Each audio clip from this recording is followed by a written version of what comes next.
Abra comigo lá em Isaías 11. Eu creio que essa noite o Senhor quer nos atravessar com o temor de Deus. Eu creio que o Senhor quer nos ferir com o temor do Senhor essa noite. A nossa maior missão como igreja, meus amigos, é sermos parecidos com o Senhor Jesus. E a realidade de ser parecido com Jesus não é apenas uma realidade moral, mas é uma realidade da qual nós imitamos o nosso Senhor em todas as dimensões da vida dele. E a verdade é que Jesus não era apenas um homem legal, que fazia milagres, ou que, era o Cristo, tudo isso é verdade. Mas a verdade é que Jesus, ele andava com Deus. Ele andava na presença de Deus. E eu sei, a gente sempre fala de Enoque, mas acima de Enoque está a pessoa de Jesus, que andou com Deus em todos os momentos. Então, se nós queremos ser o lugar da habitação, da presença de Deus, nós precisamos voltar a nos comportarmos com Jesus. Porque a verdade é que os comportamentos de Jesus são aqueles que fazem a presença de Deus ela permanecer sobre nós. Amém? Vocês estão aí? E a presença de Deus já está enchendo esse lugar de novo. E aqui, em Isaías 11 vai dizer: repousará sobre ele. Na verdade o versículo 1 vai dizer: do tronco de Jessé sairá um rebento, e das suas raízes um renovo. Repousará sobre ele o Espírito do Senhor, Espírito de sabedoria, de entendimento e de conselho, de fortaleza, o Espírito de conhecimento e de temor do Senhor. Deleitar-se-á no temor do Senhor. Pai, no nome do seu Filho Jesus, que nós nos aproximamos do trono da graça essa noite, confiantes de que nós vamos receber algo do Senhor. Pai, nós te pedimos para que o Senhor envie o seu Espírito sobre nós agora, assim como estava sobre Jesus. Deus, nós te pedimos para que o Senhor mova o seu Espírito de dentro de nós, para estar sobre nós, para estar ao redor de nós.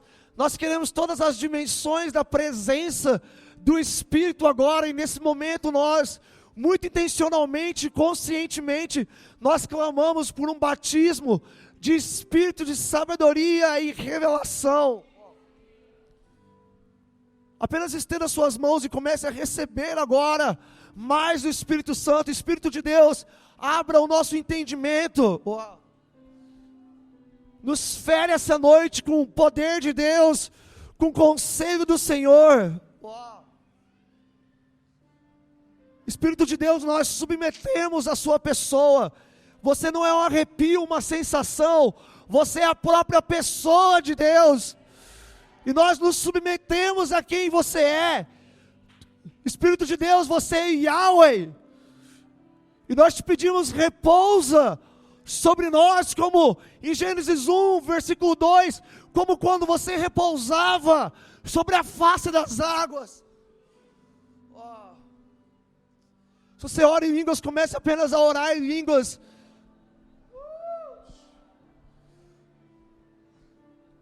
Aquele que ora em línguas, ele edifica a si mesmo. Se você não ora em línguas, eu peço, Pai, libera agora de uma maneira sobrenatural o seu Espírito, concedendo aos meus irmãos linguagem sobrenatural agora.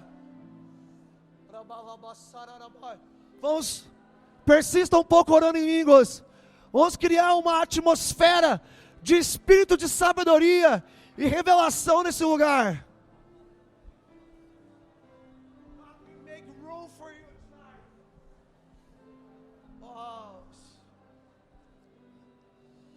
Deus, ilumina os olhos dos nossos corações, porque nós não queremos apenas ouvir, nós queremos ver.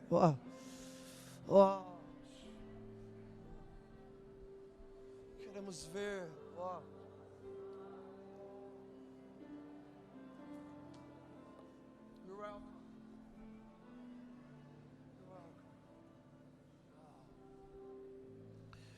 Meus amigos, aqui em Isaías capítulo 11, o profeta Isaías ele está profetizando acerca de Jesus, ou seja, essa é uma profecia messiânica, que ela é um apontamento sobre a pessoa de Jesus.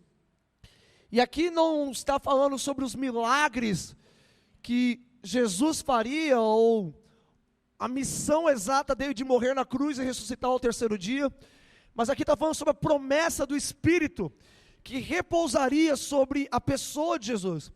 E aqui nós vemos as 7 manifestações do Espírito de Deus de maneira plena. A Bíblia em vários momentos vai dizer sobre o número 7, acerca do Espírito de Deus, quando vai dizer que os 7 Espíritos de Deus percorrem a terra, ou os 7 olhos de Deus, ou lá em Apocalipse quando fala que existem 7 lâmpadas, ou quando fala que Jesus tem 7 olhos, ou seja, está falando da manifestação da pessoa do Espírito Santo relacionada à plenitude de quem Ele é. E aqui nós vemos Jesus, uma profecia sobre Jesus andando na máxima manifestação do Espírito Santo. E o que nós precisamos entender aqui, é que isso não é apenas para Jesus, mas isso propositalmente também é para todos os seus seguidores, isso também é sobre a sua igreja, porque quando João, o próprio apóstolo João vai falar em Apocalipse, ele diz, eu escrevo da parte dos 7 Espíritos de Deus. Então, João, o apóstolo de Apocalipse, estava debaixo do ministério cétuplo do Espírito Santo. Mas, meus amigos, nós precisamos buscar isso individualmente. Quantos querem a máxima manifestação do Espírito Santo nas nossas vidas individuais? Nós desejamos isso. Agora, o que é muito interessante, porque começa dizendo aqui, o Espírito do Senhor, e quando fala Senhor, a Septuaginta, ou seja, os judeus que traduziram a Bíblia hebraica para o grego, vai usar a mesma palavra no Novo Testamento para Kyrios, que é o Senhor absoluto, numa posição de governo. Então esse Espírito do Senhor, ele está exercendo governo sobre Jesus. Então eu quero te dizer, Jesus sendo Jesus, ele não tinha autoridade sobre ele mesmo, sobre onde ele ia, o que ele falava, o que ele fazia. E nesse momento eu lembro da Priscila falando para o João, dizendo, João, você não se governa, menino. E a verdade é que Jesus não tinha governo sobre ele mesmo.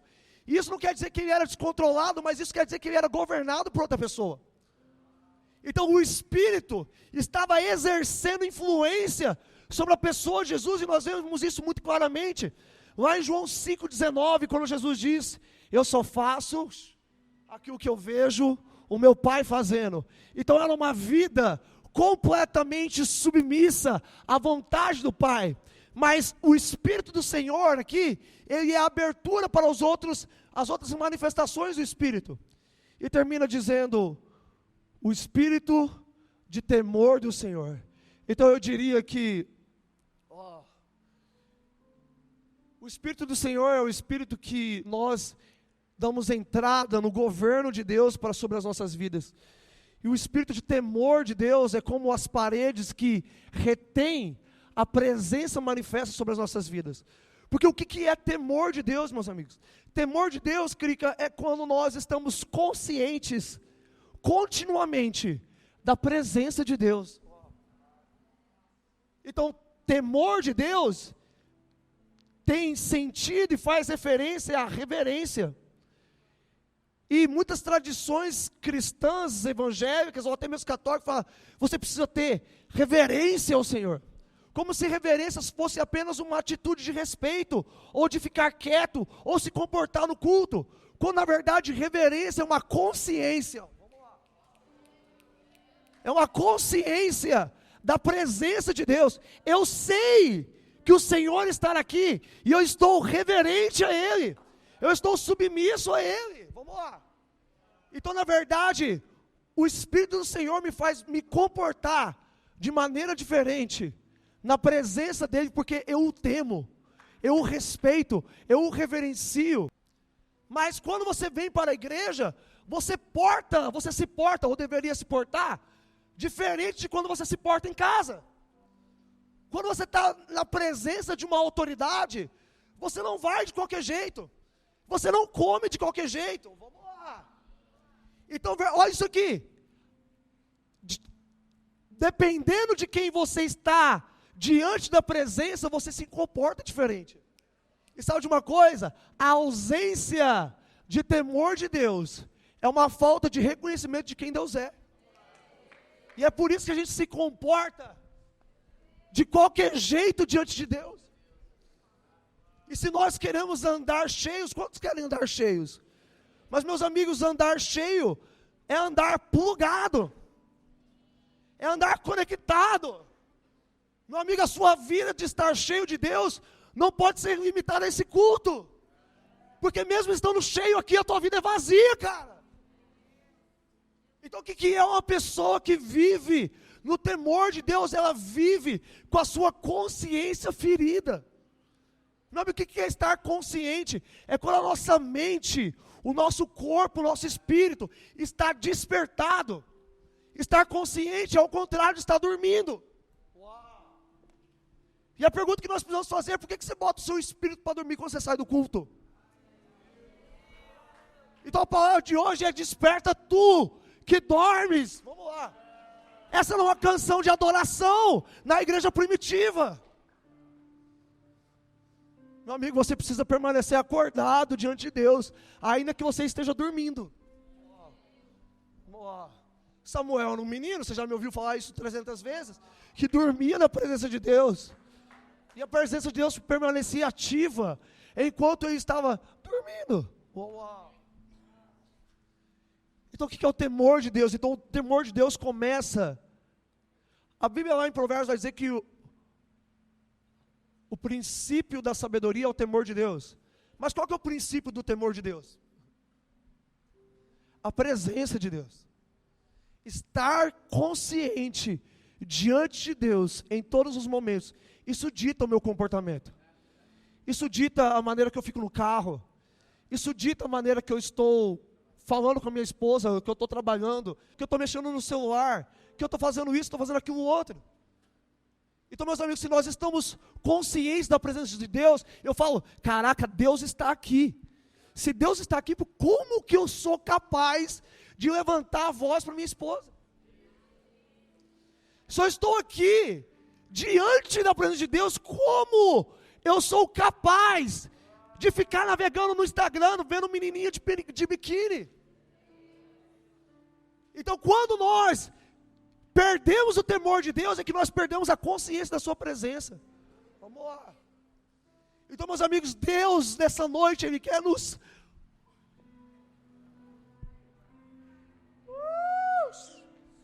Deus quer nos ferir, atravessar nossas almas com a espada da tua palavra, para que a gente esteja de volta em um lugar de arrependimento, onde o temor de Deus esteja vivo em nós. Meu amigo, a única coisa que vai te impedir de pecar é o temor de Deus. Então que Deus gere peso de temor de Deus essa noite de volta. Restaura os nossos corações amedrontados, Henrique, trêmulos diante do Senhor. Sabe quando a presença de Deus está tão forte que você nem ousa falar, você tem medo de se mover, de piscar, de fazer.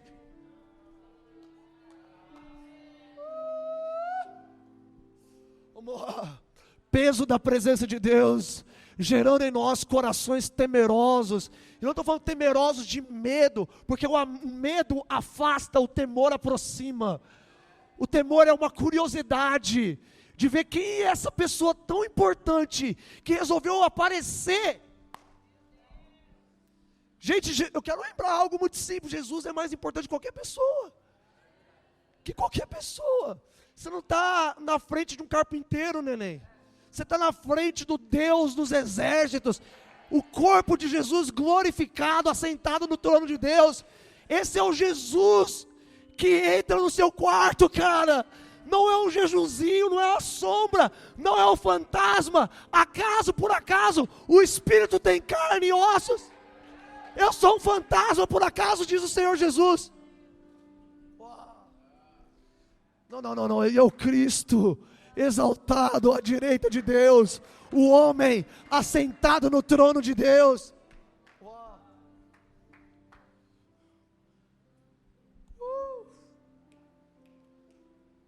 Então isso é temor de Deus, é um respeito profundo pela presença de Deus, que dita os meus comportamentos.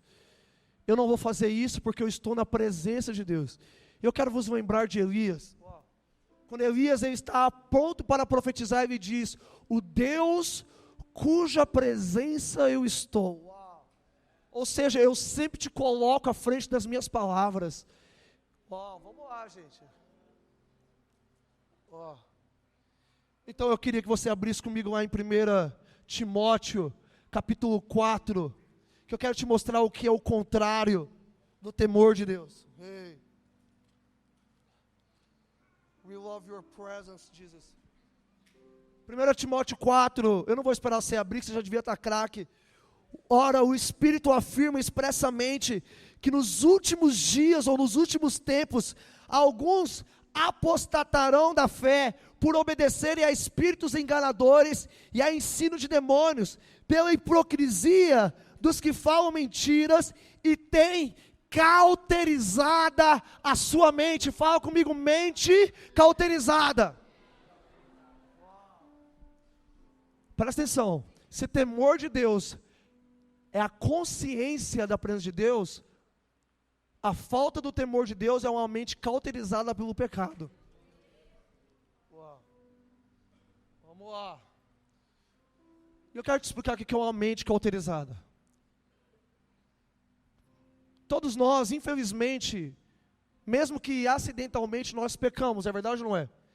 Infelizmente, não é? Mas é um acidente, glória a Deus por isso, não é?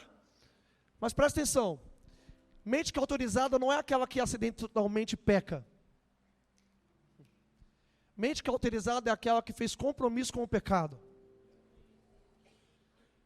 E ela, presta atenção, ela pode estar na presença de Deus, no peso da presença de Deus, que ela não sente mais Deus falando com ela, para ela se arrepender. Vamos lá. Sabe o que é uma mente cauterizada? É igual uma mão calejada, que pega a enxada todo dia, pá, pá. E quando o cabra pega a enxada na primeira vez, ele diz: nossa, que dor, minha mãozinha vai ficar calejada, nossa.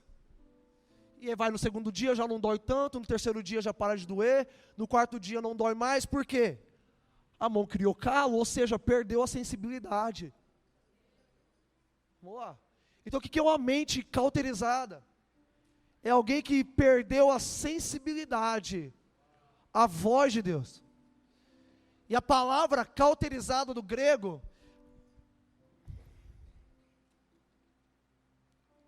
olha, eu tenho um esboço hoje, hein?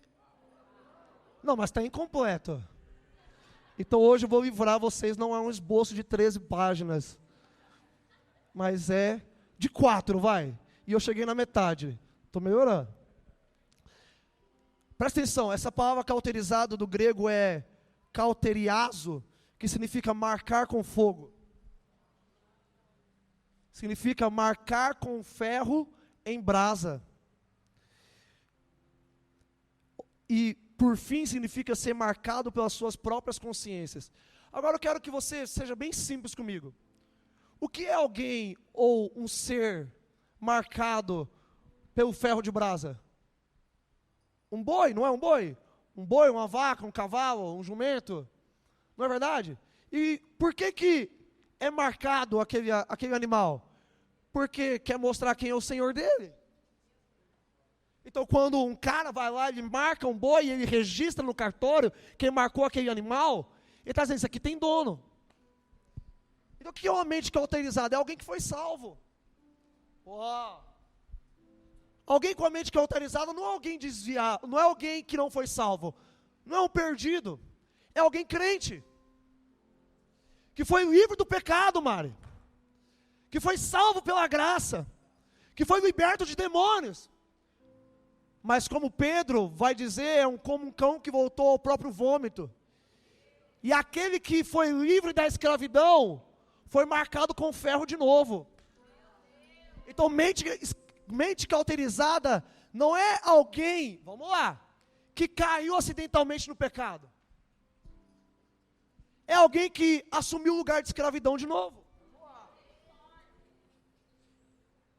Então, olha, eu sou aqui de Jesus, mas sabe, eu tenho uma marca de pornografia.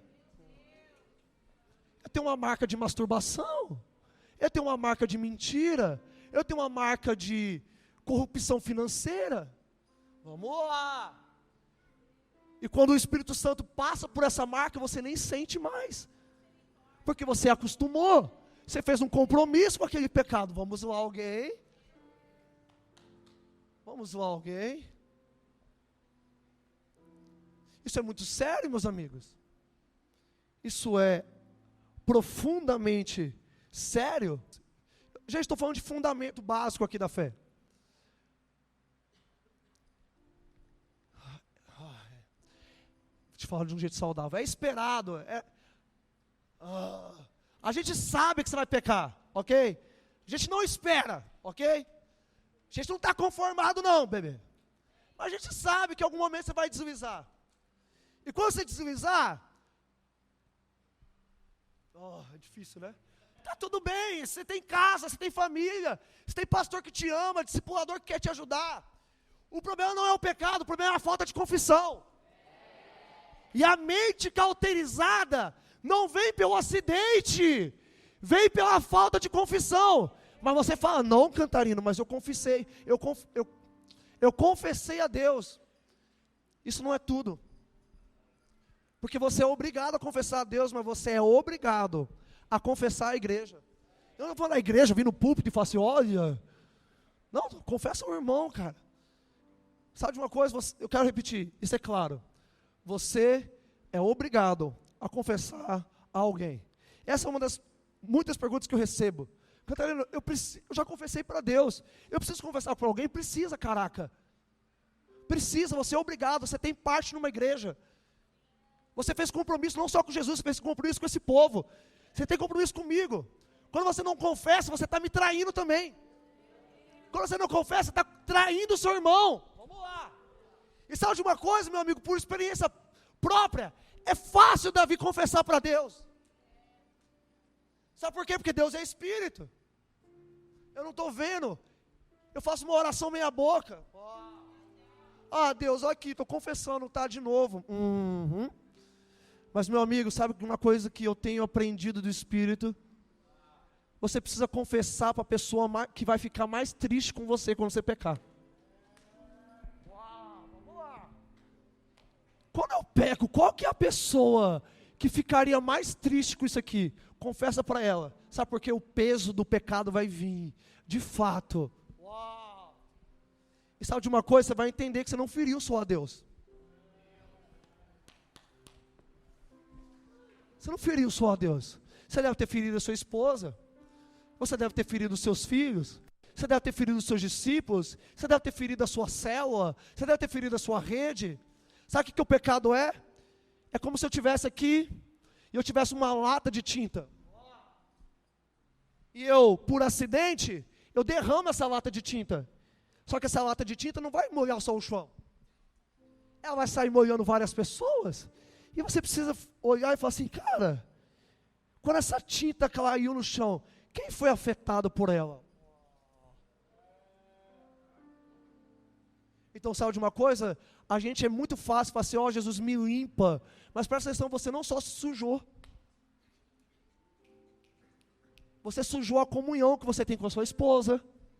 Você sujou a comunhão que você tem com seus filhos, com seus amigos, com a sua igreja. E você precisa sair fazendo a limpa.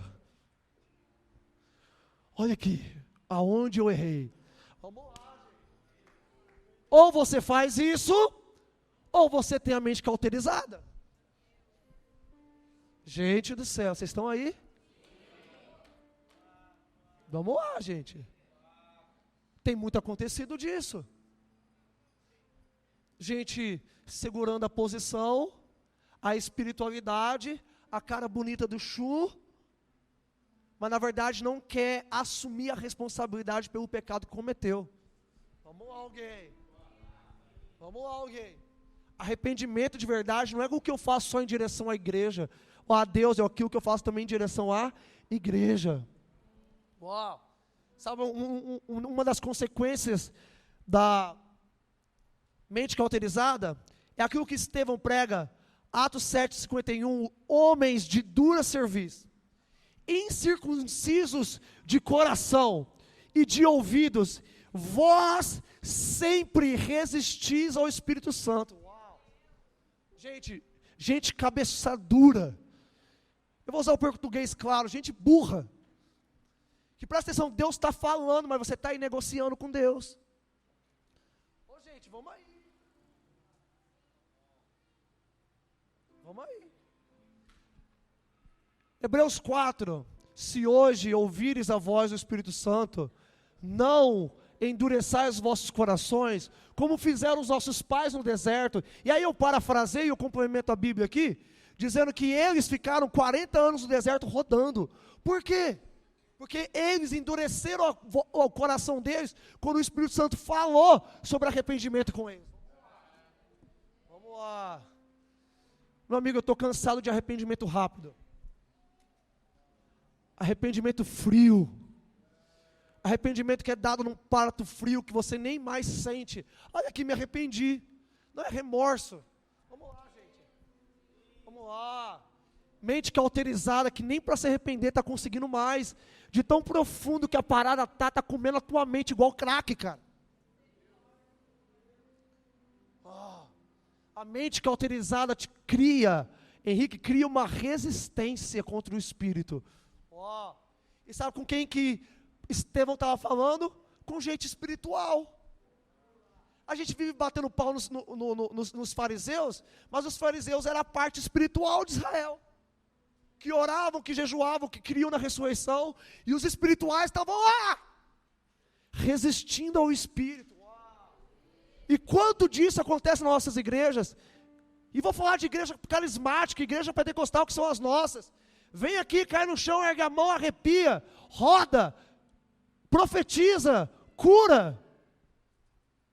Nossa, está tudo fluindo. Mano, seu coração está incircunciso, cara. Para de achar porque está fluindo que está tudo bem. Vamos lá, gente.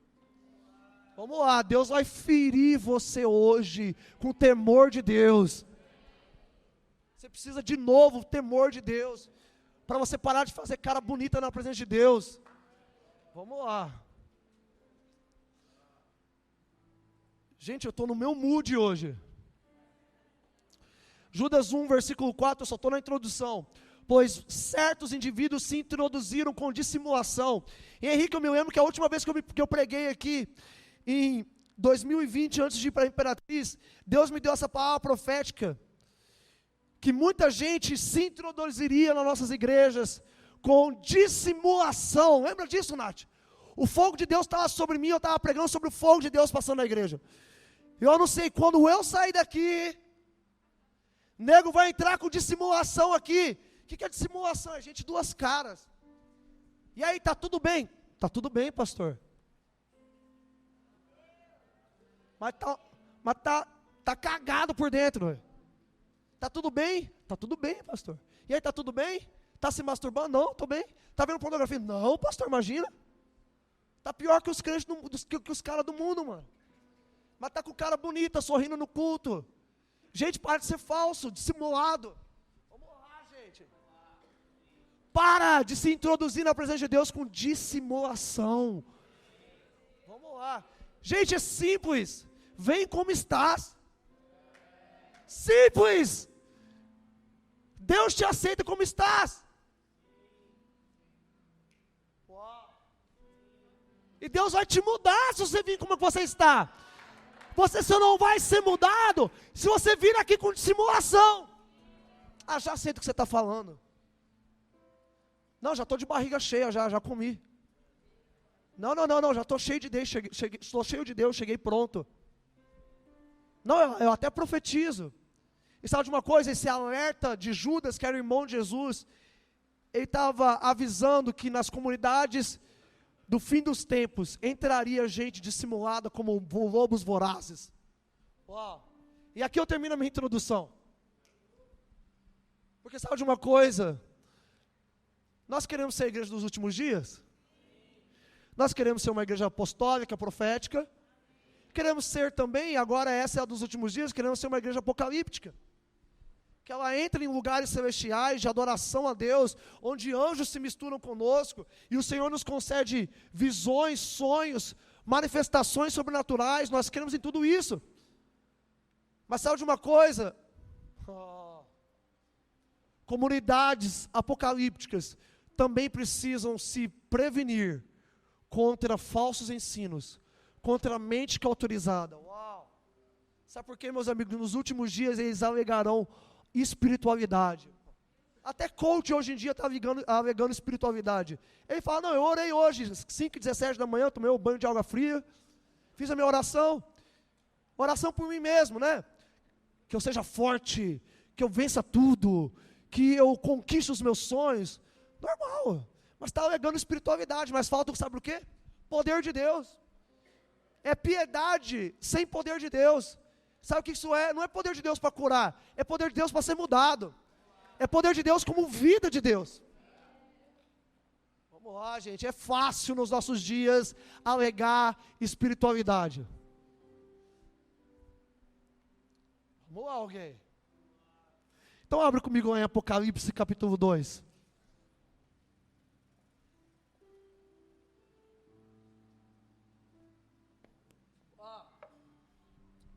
Apocalipse capítulo 2 vai falar sobre as igrejas da qual Jesus escreveu certas mensagens.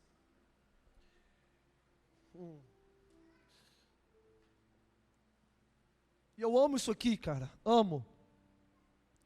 Eu amo tanto que eu escrevi o livro A Igreja do Fim, discorrendo 9 capítulos sobre as 7 igrejas de Apocalipse. Eu queria só te dar um panorama rápido, porque, graças a Deus, porque a nossa Bíblia tem capítulos e versículos, amém? Mas você deve saber que às vezes isso nos atrapalha, não atrapalha? Porque a gente lê até onde tem o próximo título, ou então a gente lê até onde o versículo acaba. Mas cartas de verdade, elas não têm versículos, elas não têm numerozinhos, dificilmente elas têm títulos, subtítulos, é uma carta corrida. Então, presta atenção, se nós fôssemos olhar para a carta de Apocalipse, de capítulo 1 até o capítulo 3, deveria ser o mesmo capítulo. Então, presta atenção, a visão começa lá em Apocalipse 1, no versículo 1, e ela vai terminar apenas lá em Apocalipse, capítulo 3, versículo 22, que vai começar outra sessão. Uau. Então, presta atenção. As cartas de Jesus à igreja não é uma separação, uma interrupção textual da visão que João teve do Cristo exaltado e glorificado. Uau! Presta atenção nisso aqui. Eu quero que você leia comigo como se não tivesse capítulos e versículos. Apocalipse 1, versículo 20. Quanto ao mistério das 7 igrejas que vistes na minha mão direita, e aos 7 candeeiros de ouro, as 7 estrelas são os anjos das 7 igrejas, e os candeeiros são as igrejas. Ao anjo da igreja em Éfeso escreve. E Jesus repete uma característica daquilo que João estava vendo. Então presta atenção. As igrejas aqui estavam inseridas na realidade de uma visão sobrenatural. E Jesus aqui, por que eu estou dizendo isso? Por que isso é importante? Para que a gente entenda que é Jesus que está falando isso aqui. Presta atenção, não é João que está escrevendo uma carta. João está escrevendo, mas tem alguém ditando para ele aquilo que ele tem que escrever. Quantos estão entendendo isso aqui? Então, quando Jesus vai confrontar aqui, eu quero te lembrar, não é João inventando algo, é Jesus diante da igreja, presta atenção, presente na igreja, dizendo, eu estou vendo isso aqui, querida. Eu sei o que está aí dentro, vocês têm cara de vivo, mas está morto. Nem João sabe que vocês estão mortos, mas eu estou vendo que vocês estão mortos. Uau. Gente, Jesus quer ir profundo na gente. Vamos lá. Então eu quero ler com você. Essas coisas diz aquele que conserva na mão direita as 7 estrelas e que anda no meio dos 7 candeeiros de ouro. Conheço as tuas obras, tanto o teu labor como a tua perseverança, e que não pode suportar homens maus, fala comigo, homens maus, e que puseste às provas aqueles que a si mesmo declaram apóstolos, fala comigo, apóstolos, e não são, e os achastes mentirosos, e tens perseverança e suportaste provas por causa do meu nome, e não te deixaste esmorecer. Tenho, porém, contra ti que abandonaste o teu primeiro amor. Lembra-te, pois, onde caíste, arrepende-te e volta à prática das primeiras obras. Se não veio contra ti, moverei do seu lugar o teu candeeiro, caso não te arrependes. E aqui eis o X da questão. Tens, contudo, a teu favor que odeia as obras dos nicolaítas, as quais eu também odeio. Uau. Fala comigo, homens maus. Fala comigo, apóstolos. Fala comigo, nicolaítas. Jesus estava falando das mesmas pessoas. Homens maus no caráter. Lobos vorazes. Mente cauterizada. Vamos lá. Que se diziam apóstolo quando não era. E não estava falando de apóstolo no sentido de ser apóstolo, Henrique, igual Paulo. Mas apóstolo no quesito de ser enviado, porque na igreja primitiva, eles usavam apóstolos para ministério itinerante também. Só que o que eram falsos apóstolos? Falsos apóstolos eram pessoas que se auto-enviavam. Falsos apóstolos eram pessoas que tinham caído no pecado da autopromoção. Eu não fui aprovado por ninguém. Ninguém colocou um selo sobre minha vida. Ninguém olhou meu caráter, ninguém me discipulou. Eu não presto contas para ninguém. Mas eu tenho um chamado, eu tenho uma unção, eu tenho um dom, eu vou sozinho. Quem são essas pessoas? Nicolaítas, falsos apóstolos, fake enviados, pessoas fake. Elas são enviadas, se elas são falsos apóstolos, elas não têm autoridade nenhuma. E a pergunta é, por que a igreja está recebendo ministérios itinerantes que não têm autoridade? Que são desvinculados da igreja. Que são desvinculados de pastoreio. Vou trazer fulano de tal na minha igreja. Quem pastoreia ele? Ninguém? Não vai trazer, cara. Não vai trazer. Porque se fizer cagada aqui, eu vou contar com quem? Eu vou mandar repreensão para quem? Vai ser corrigido por quem? Porque aqui fica cagada, eles continuam fazendo o que tem que fazer nas outras igrejas. Vamos lá, gente. E por que eles são nicolaítas? Alguns estudiosos, Henrique, eles acham que Nicolau, um dos diáconos lá em Atos 6, desviou, mas na verdade não tem respaldo histórico para isso. Então a única alternativa que sobra é a gente entender o que significa nicolaítas. E Nico significa governo. E Lau significa povo, o povo que é leigo.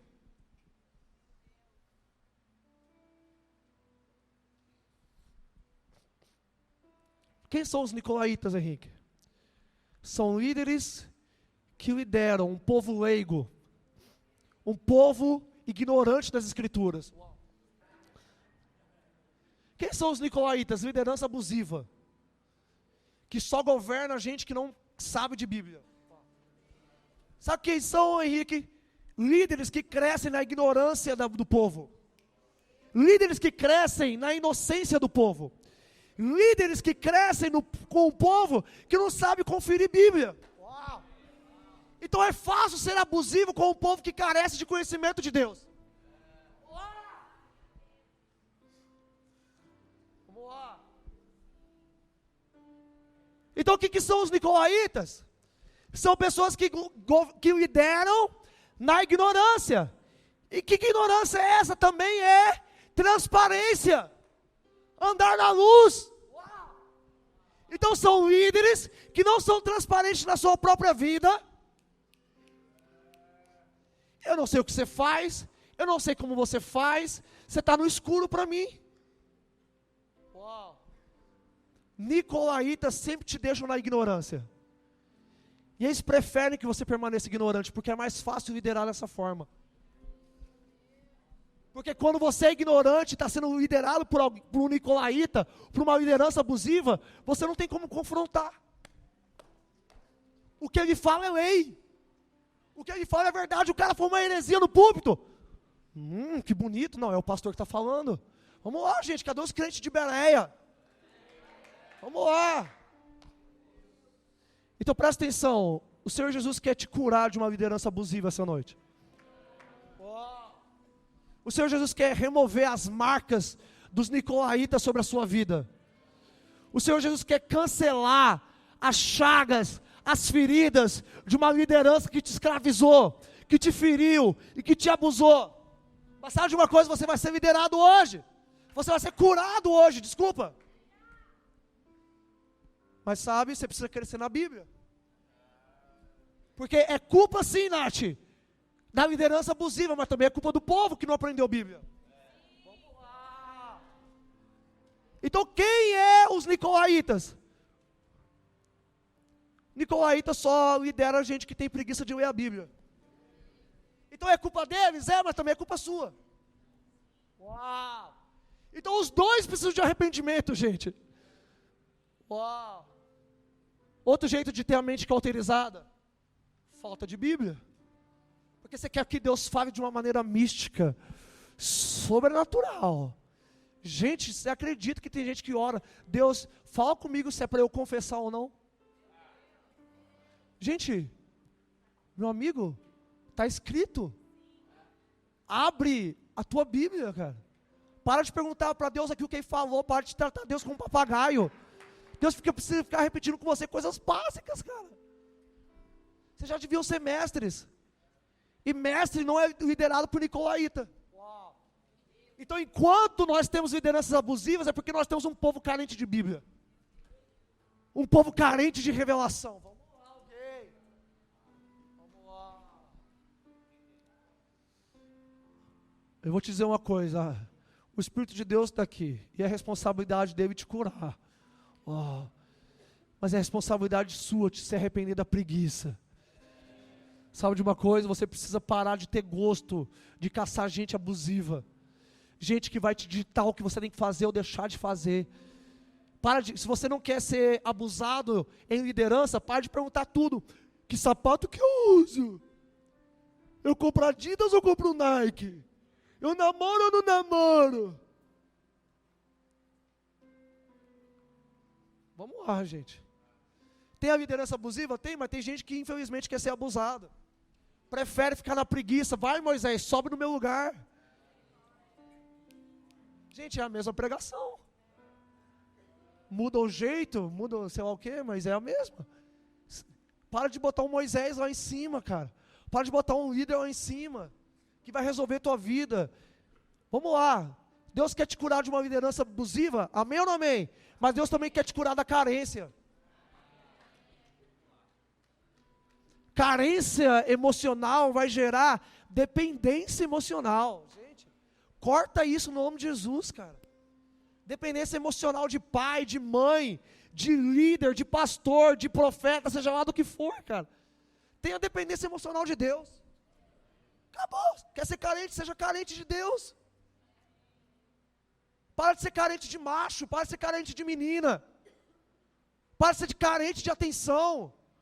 Coloque as suas emoções em Deus. Gente, hoje é taca para todo lado. Vocês não sabem o que é taca? Eu estou bem nordestino, né? Vocês estão felizes? Precisamos tirar do nosso meio lideranças que não são transparentes. Vamos lá, gente. Lideranças que não se abrem. Pessoas que preferem ficar na escuridão, pagando de espiritual, quando não está fluindo vida de Deus. Então esse é o primeiro grupo, fala comigo, nicolaítas. Nicolaítas é o primeiro grupo, e nós não queremos ele. Sabe de uma coisa? Muita gente é governado ou liderado por nicolaíta e fica ferido com Deus. Nossa, fui abusado pela igreja, estou ferido com Jesus. Por que Jesus é o cara que mais odeia as obras dos nicolaítas? Sabe alguém que odeia mais liderança abusiva do que você? Jesus. Uau! Sabe quem está mais interessado em consertar a igreja do que eu e você? Jesus. Então fica calmo com a justiça própria, cara. Fica calmo com esse seu espírito de rebeldia, de revolução, que quer mudar tudo na força do braço, sem autoridade. Vamos lá. Sem submissão. Vamos lá, gente.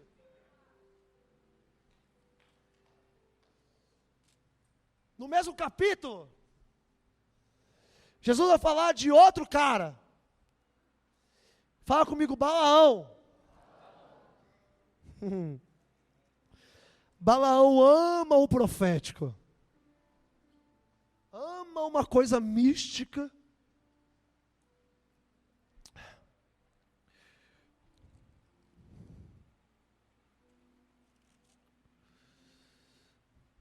Capítulo 2, versículo 14, vai dizer: tenho contra ti, todavia, algumas coisas, pois tens aí os que sustentam a doutrina de Balaão, o qual ensinava a Balaque a armar ciladas dentre os filhos de Israel, para comerem coisas sacrificadas e praticar a prostituição.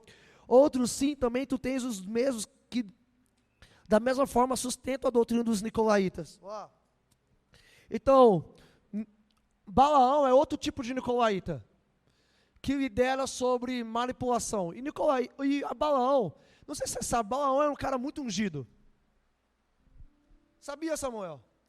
Lá, se você ler lá em Números 22 a 24, você vai ver o quão ungido Balaão era. Muita coisa. Dimensão sobrenatural, conversa com anjo, profecia curada e até mesmo escatológica. Visão aberta, audição audível do que Deus está dizendo. Ele não errou nenhuma profecia, cara. Ele foi chamado para profetizar contra Israel. E o próprio Jesus apareceu para ver, cara, toma cuidado com a corrupção, que eles vão te oferecer dinheiro. E se você se corromper, eu vou te matar. Foi Jesus que falou, porque Jesus apareceu com uma espada de fogo. E é a mesma que Jesus aparece aqui para Balaão em Apocalipse. Se você olhar, a igreja de Pérgamo, essas coisas diz aquele que tem a espada afiada de 2 gumes. Jesus trata Balaão do mesmo jeito, Henrique, no Antigo Testamento e no Novo, com uma espada afiada de 2 gumes. Balaão, cuidado com a corrupção. Não, Jesus, eu vou lá só profetizar. Sabe de uma coisa? Tem gente que é sensível a Deus, sensível ao ambiente profético, sensível ao mover de Deus, mas perdeu a sensibilidade do coração. Sabe gente que flui, mas não chora na presença de Deus?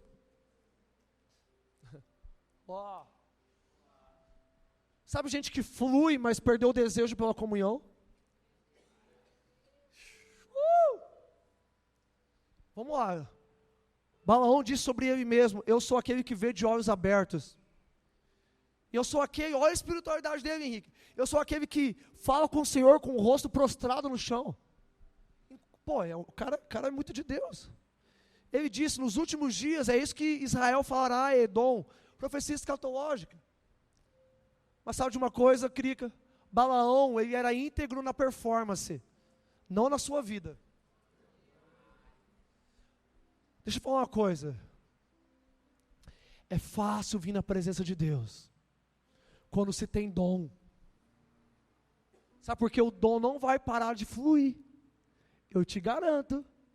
Jesus vai aparecer, o seu dom vai abrir, você vai ver, vai sentir, vai profetizar. Vamos lá. E tem gente que fala assim: não, eu não perdi a minha sensibilidade a Deus. E sabe de uma coisa, Henrique? A gente precisa tomar cuidado com gente que quer ser controlada por Deus. Gente que quer ser controlada por Deus. Deus me possui. Não no sentido genuíno da coisa, mas Deus, se você não me possuir, eu vou continuar nessa vida. Ou seja, Deus vive a minha vida, senão eu não consigo viver a sua. Ou seja, nós queremos que Deus tome a responsabilidade pelas nossas ações. E foi isso que aconteceu com Balaão. Sabe por quê, Nath? Na presença de Deus, Balaão não se corrompeu. Ele não se corrompeu enquanto estava profetizando. Ou seja, a sua santidade estava baseada no seu dom. Eu só sou santo enquanto estou na atividade. Eu só permaneço santo enquanto estou performando. Vamos lá. Eu quero ver se você vai ser o cara que vai pecar aqui em cima. Com o microfone na mão, você tem que ser maluco. Você tem que ser no mínimo um Ananias e Safira, cara. Mas é fácil dizer de quem está com o microfone na mão. Uau, vamos lá. Meu amigo, sua santidade está baseada em quê? No dom, no mover, no culto. Jesus, eu não vou me corromper. E não se corrompeu. Mas passou uns dias, Balaão pensou melhor e falou assim, cara, já que não tem como amaldiçoar Israel, vamos fazer eles cair.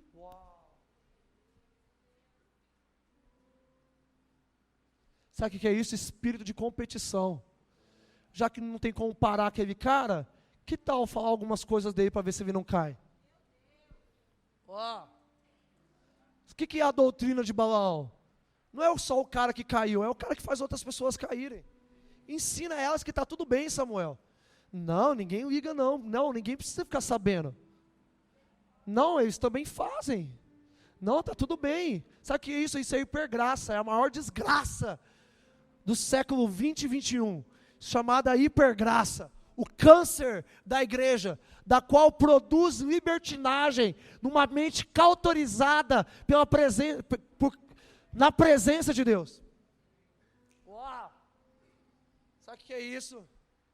Gente que vem, ergue a mão, adora o Senhor, mas está vazio de uma vida de arrependimento. Uau! Isso é Balaão. Balaão levou 23 mil pessoas a cometerem adultério. E eles morreram tudo num só dia, pela espada do Senhor. Inclusive Balaão. Vocês estão aí, gente?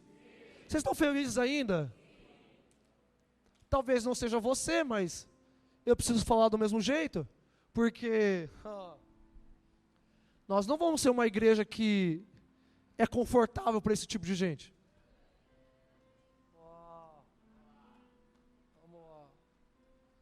Meus amigos, sabe de uma coisa? Eu vou voltar em 2020. O fogo de Deus precisa aumentar. E não é o fogo que queima, que arde, é o fogo que traz luz àquilo que está acontecendo na igreja. Sabe aquilo que a gente vive anunciando? Olha, o fogo de Deus vai passar, hein? E não é passar te derrubando no chão, é passar expondo. Então, meus amigos, Nath, eu oro pelo dia que a gente não precisa anunciar o fogo de Deus passando. Ele vai estar queimando no nosso meio. E não vai ter estação de fogo de Deus. Vamos lá. É aquilo que o Davi canta. Aquele que habita onde o fogo de Deus não se apaga. Uau. Vamos lá, gente. A gente precisa levar a sério aquilo que a gente canta. Vocês estão felizes? Será que meu esboço já acabou? Você sabe que não quer dizer que a pregação acabou, né? O esboço acabou. Gente, comportamento individual é diferente de doutrina estabelecida. É diferente quando pessoas se reúnem debaixo de uma mente cauterizada para fazer coisas erradas diante de Deus. Jezabel! Eu queria xingar ela, mas alguns irmãos iam se escandalizar. Alguém já ouviu a história da coruja? No retiro? Deixa pra lá então. Vocês estão felizes, gente? Apocalipse 2, versículo 20 vai dizer: tenho, porém, contra ti o fato de tolerares que essa mulher Jezabel, que a si mesmo se declara profetiza, que não somente ensine, mas ainda seduza os meus servos a praticarem a prostituição e a comerem coisas sacrificadas aos ídolos. Vamos lá. Meus amigos, nós precisamos reconhecer quando as nossas fraquezas são pecados sexuais.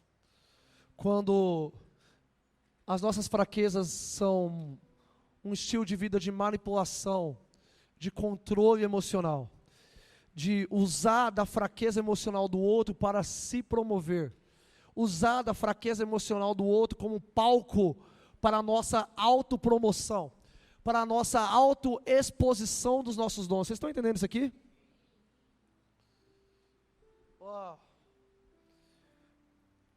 A gente falou muito sobre o fato de nós não tolerarmos Jezabel nesse final de semana. Eu não queria muito me delongar nisso, mas eu queria te dizer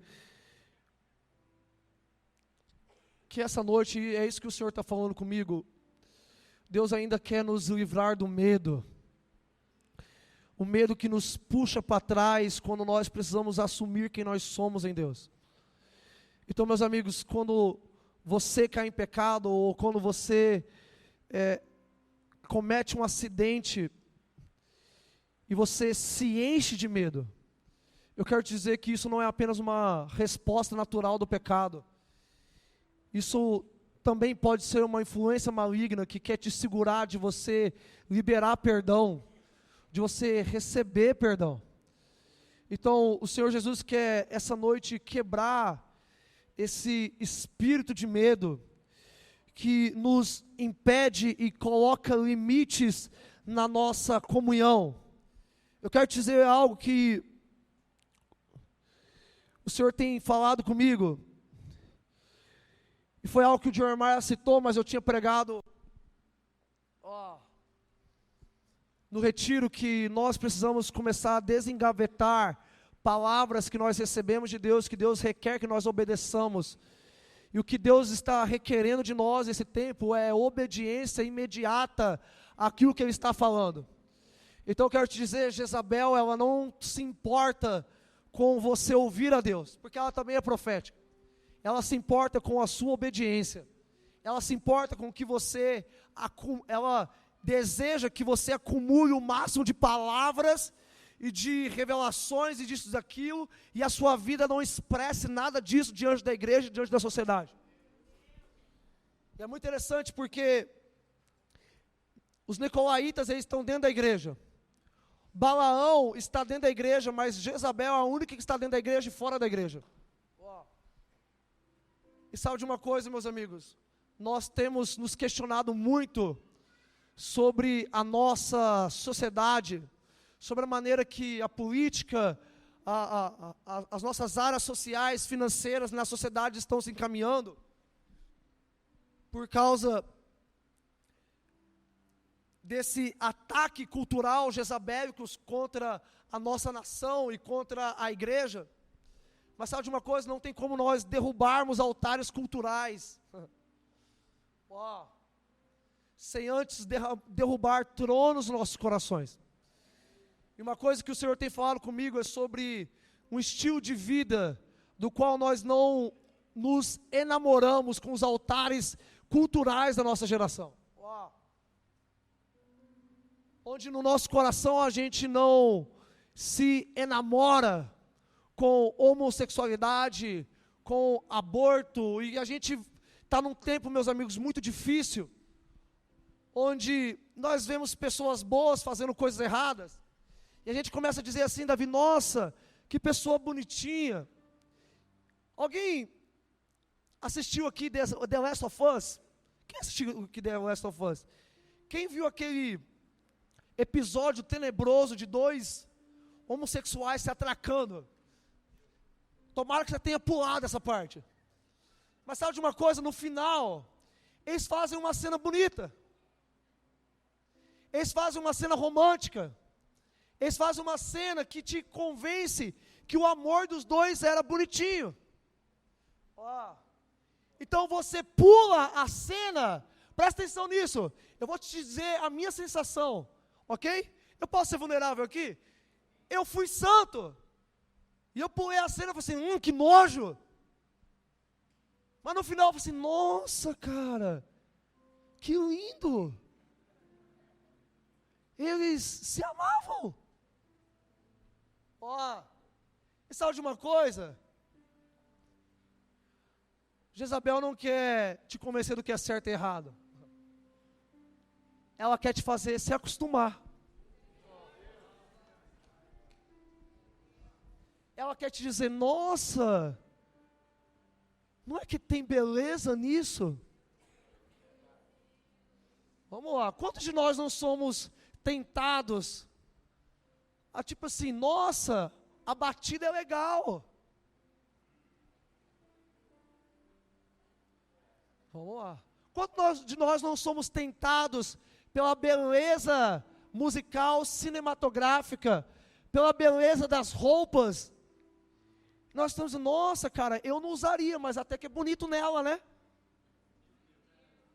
Nossa, eu não concordo, né? Sabe, eu não iria na igreja com cropped, mas ela ficou linda, não ficou linda? Vamos lá, gente. O que foi? Eu falei errado? Fala mais do cropped? Gente, eu nem sei o que é isso.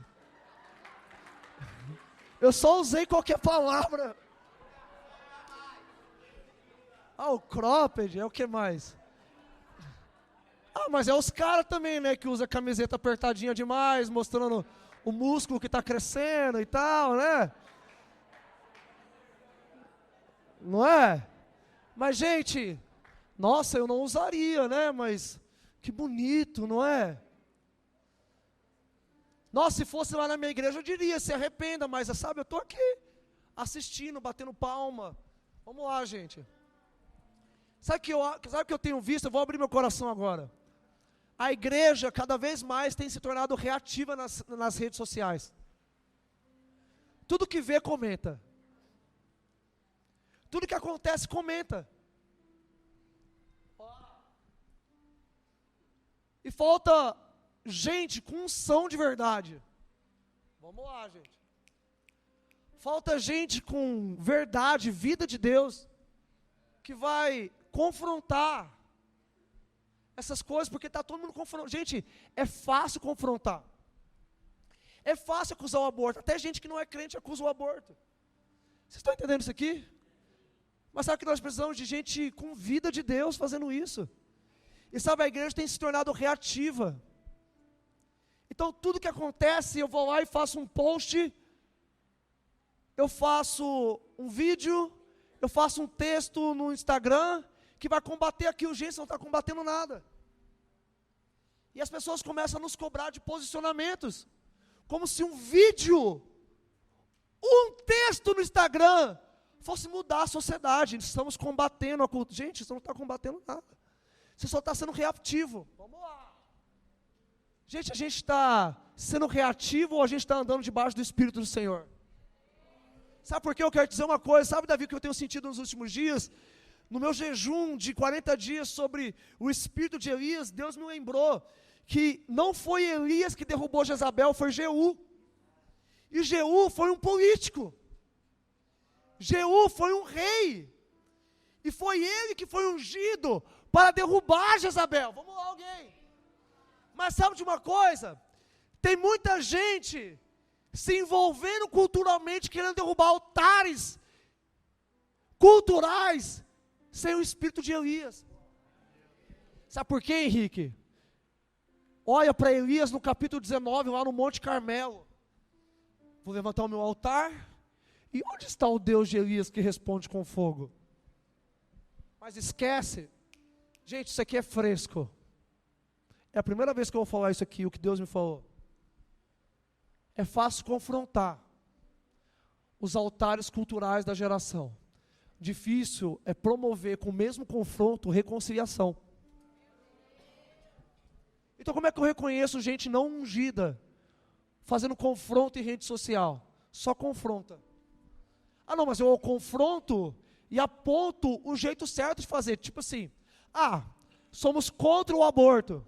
Então a gente é a favor da adoção, certo? É a solução, beleza, é a solução. Mas não promove reconciliação entre o homem e Deus. Promove outra solução social. Gente, beleza, vamos adotar. Vamos, sei lá, ser contra o aborto. Mas o maior problema disso não é só o aborto, não é só o adultério, não é só a pornografia. O maior problema disso é o homem que a gente confronta, mas ele não volta para Deus. Vamos lá, gente. Então nós precisamos ser menos reativos e mais promotores de reconciliação. Uau! Vamos lá. Deus está levantando pessoas no nosso meio. Gente, estou falando no nosso meio. Que vão ser vozes fora da igreja.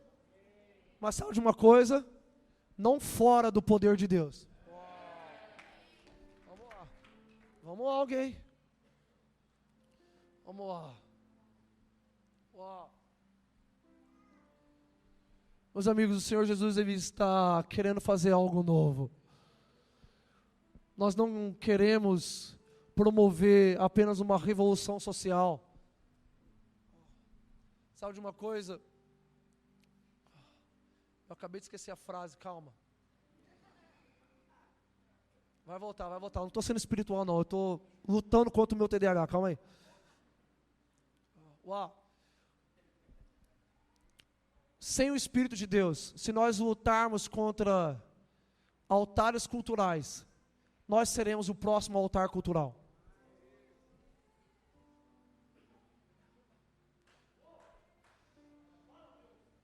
Vamos lá. Se eu não estou debaixo do Espírito de Deus, e eu estou lutando para derrubar um altar cultural, eu vou tomar aquele lugar e eu vou ser o próximo altar cultural.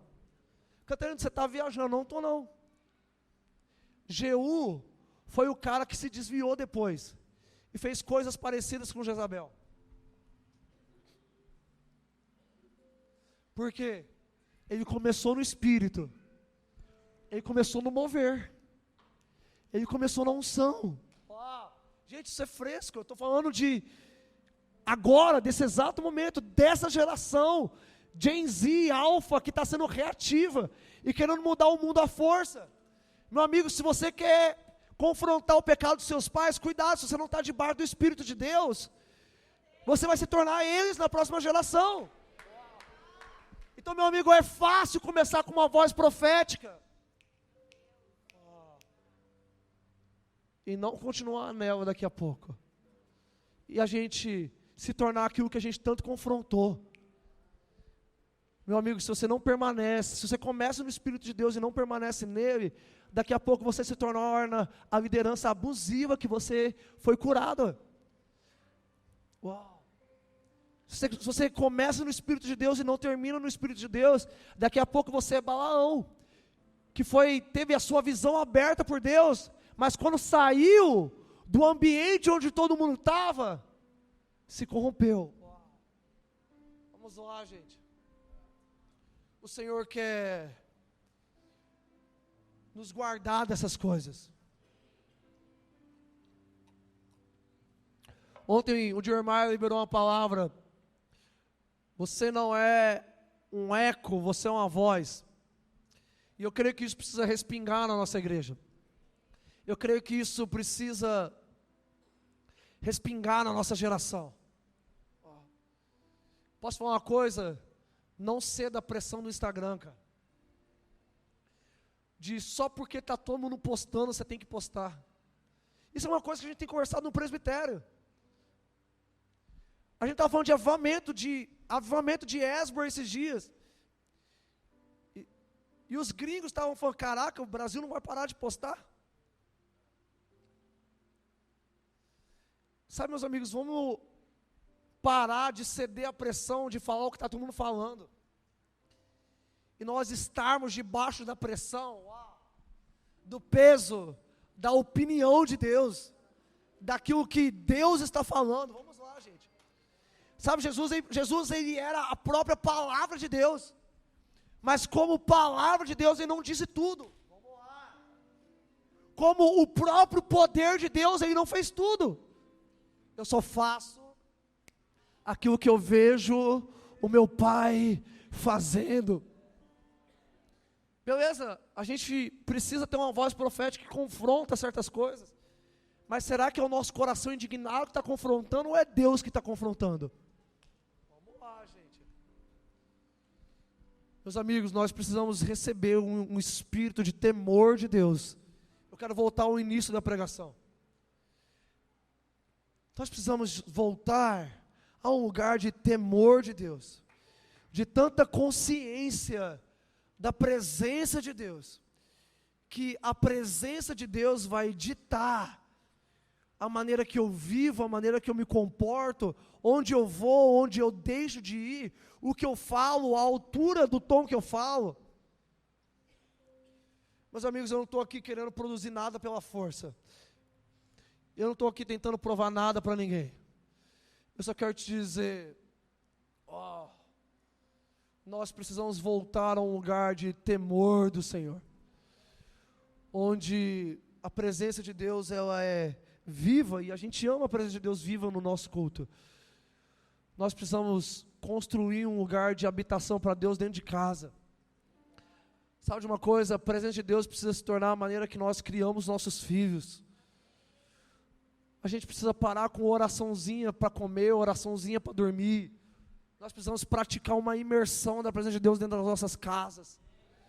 Meu amigo, para de só seguir dicas de Instagram dizendo, olha, tira o seu filho da tela, não deixe ele assistir o YouTube. Cara, é uma bela de uma dica, eu sou psicólogo. A minha esposa está se formando em pós-graduação de neuropsicopedagogia. A gente sabe dos malefícios que uma tela causa a alguém, mas sabe, não é só desligar a tela. Depois de desligar a tela, você vai fazer o quê? Você desligou a tela, você vai preencher o espaço que a tela estava preenchendo com o quê? Vamos lá, gente. Temor de Deus. Meus amigos, se tem um temor de Deus que está consumindo a minha vida, é como eu vou criar o João de uma maneira que ele viva, como um Samuel, desde criança, consciente, ministrando ao Senhor. Vamos lá, gente. Vamos lá. Meus amigos, às vezes eu fico como Elias, dizendo, eu não sou melhor que os meus pais. Eu não sou melhor daqueles que vieram antes de mim.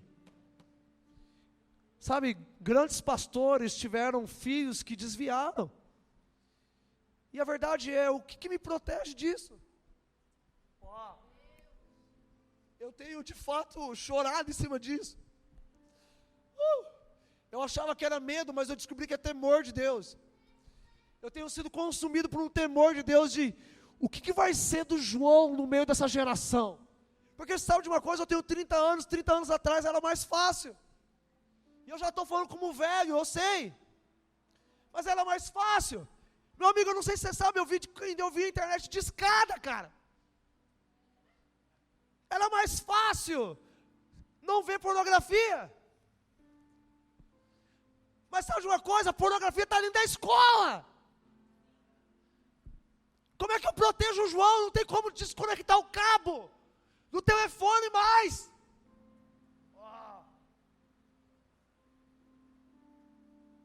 Não é medo, meu amigo, é temor de Deus. Porque quando eu me tornei pai, a consciência de que um dia eu vou prestar contas diante do Senhor feriu.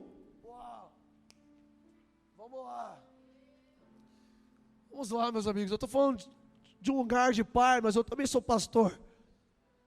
E antes de ser pai, eu já era pastor de vocês. E eu já tinha consciência ferida de que, cara, eu vou prestar contas das minhas ovelhas. Deus vai me cobrar disso, cara. Uau, sabe o que é isso? Isso não é medo. Isso é temor. Temor, medo gera distanciamento. Temor gera responsabilidade, cara. Uau. Vamos lá. Sabe, eu amo aquela música, nos tornamos responsáveis, a chama não vai apagar, gente, ela é espiritual demais, esse é o problema. Na verdade não é o problema da música, é o problema nosso, que canta ela de uma maneira só espiritual. Você se torna responsável mesmo? Ou você só está cantando para você sentir a presença de Deus mais forte, porque é uma música que está trazendo a presença de Deus nos últimos dias? Vamos lá, gente. Sabe o que o temor de Deus vai fazer essa noite? Te tirar do automático. Você está no automático, cara. Está fácil. Chegar aqui, tá o Eric ungido, o Henrique ungido, sei lá quem ungido, fazendo adoração, chegar lá, vai estar pronto. Vamos lá, gente. Vamos lá, alguém. Você está muito automático, cara. Você está com a mente cauterizada. Você se tornou incircunciso no seu coração. O seu coração está calejado. Vamos lá, meus amigos. O Senhor está nos chamando a um quebrantamento. Hoje é dia de ceia, cara. Então examine-se o homem a si mesmo, para que não venha juízo de Deus sobre ele.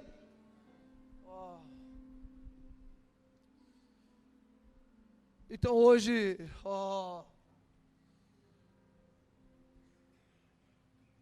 eu quero te perguntar, a vida que você sustenta de maneira externa, ela está sendo sustentada de maneira interna por Deus, pela sua responsabilidade?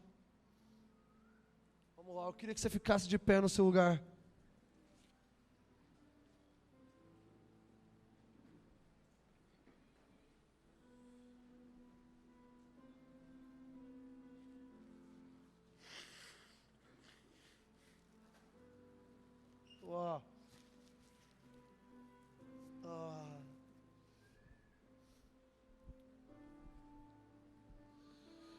Meu amigo, se você viver debaixo do temor de Deus, você fizer um compromisso de temer o Senhor, sabe, o Henrique vive cantando, quão temível é este lugar, é o Eric, né, o Eric, quão temível é este lugar, a casa de Deus. Meus amigos, isso não pode ser uma canção, cara. Olha aqui para mim. Quão temível é este lugar aqui. Uau. Sabe, Eric, quão temível é este lugar. Eu quero vos lembrar que Deus não mora nessa igreja. Sabe de uma coisa? Eu não sei se vocês sabem disso, mas quando a igreja do Rio saiu do último galpão, lá virou um centro de macumba. Apostólico ainda, porque é internacional. Sabe de uma coisa? Deus não está preso num templo. Quando a gente canta quão temível é este lugar, não é este lugar. Presta atenção, meu amigo. Quão temível é este lugar, chamada a casa de Deus. Vamos lá, o Espírito que está sobre nós, é o mesmo Espírito que pairava sobre a face das águas, e Ele vive dentro de mim. João Batista vai dizer que Deus não deu o seu Espírito por medidas. Uau. Uau. Vamos lá, apenas feche os seus olhos nesse momento. Ei. Oh.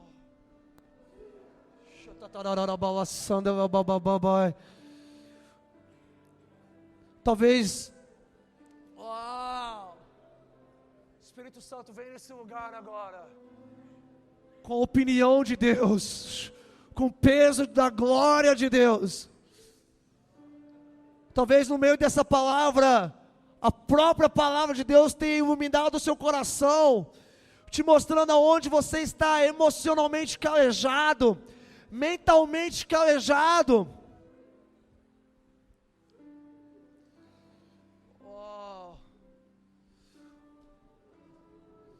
O Senhor Jesus quer derramar óleo, óleo sobre nós, Davi, óleo fresco sobre nós, que vai curar os calos das nossas mãos. Sabe de uma coisa, meu amigo, talvez as suas mãos estejam limpas, mas se elas estiverem calejadas, quem subirá ao monte santo do Senhor?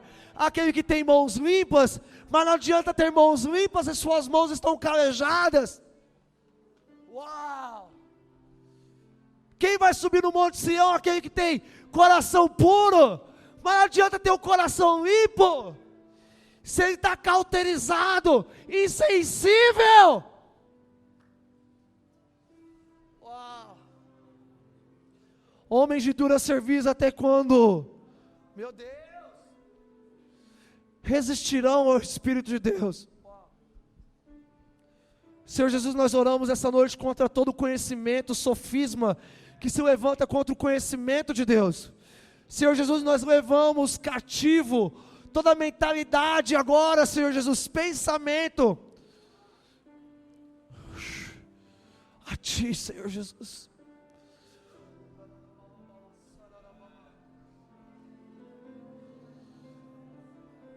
Oh, meu amigo, se você percebeu, sabe, eu não sou muito de fazer isso, mas se você realmente percebeu que o seu coração está calejado, insensível, sua mente está cauterizada, eu queria te convidar aqui na frente, e você simplesmente se prostre diante do Senhor.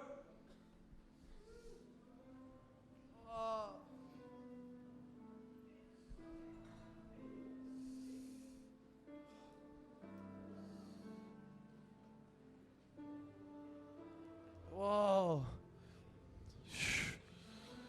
O Senhor Jesus está chamando nazireus essa noite, com a mente cauterizada, que você sustenta um voto, mas na verdade por dentro você está caído.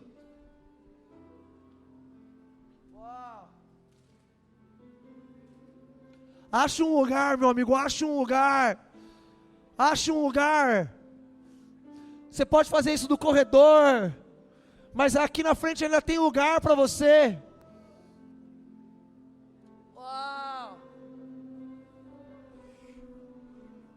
Oh, oh, oh,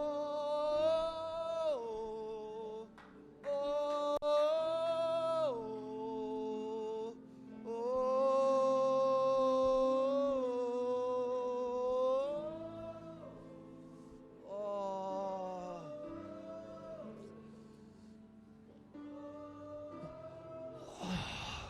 Comece a dizer: Senhor Jesus, eu perdi o senso da presença.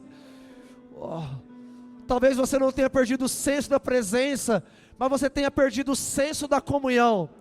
Talvez você não esteja insensível a Deus, mas você esteja insensível aos seus laços fraternais.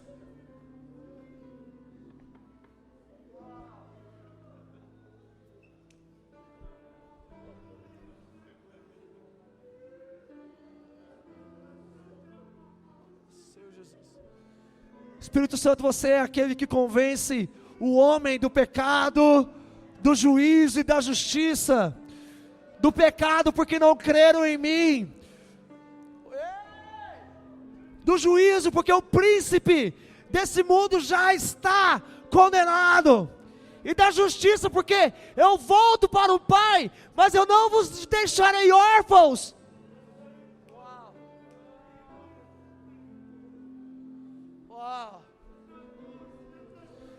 Meu amigo, se você também precisa de cura por causa de lideranças abusivas, você não precisa vir aqui na frente, se ajoelha no seu lugar. Deus, eu preciso ser tocado. Deus, eu não consigo confiar na igreja. Deus, eu não consigo confiar no meu discipulador. Deus, eu não consigo ser mais transparente. Deus, eu perdi a confiança na minha família espiritual.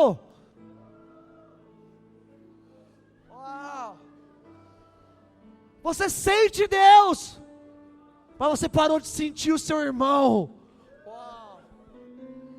Você é incircunciso, cara. Porque quando um pai quer ferir você, te disciplinar, você não ouve.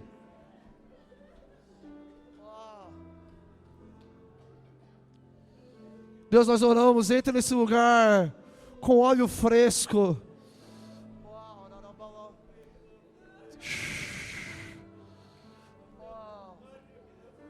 Se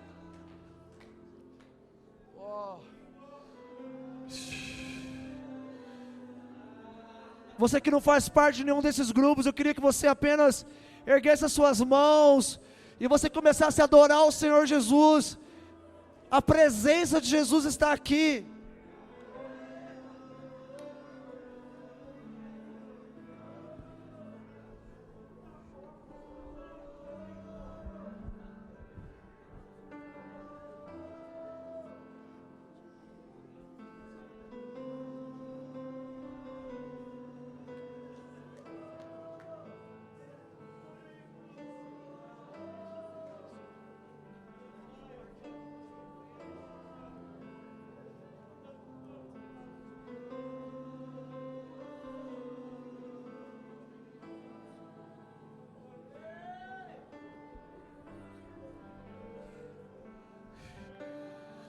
Talvez você tenha fome de Deus, mas onde está a fome por provar do pão espiritual na vida dos nossos irmãos?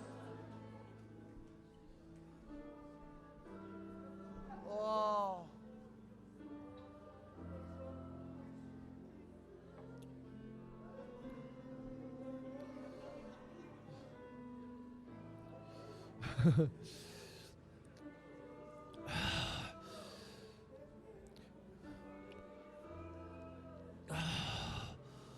Aquele que tem os olhos como chamas de fogo está nesse lugar, ó.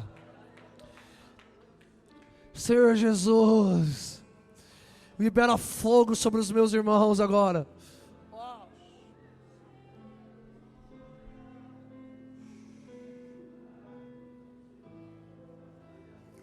Pousa sobre nós com fogo agora, purificando e curando as nossas mentes, rompendo com o medo,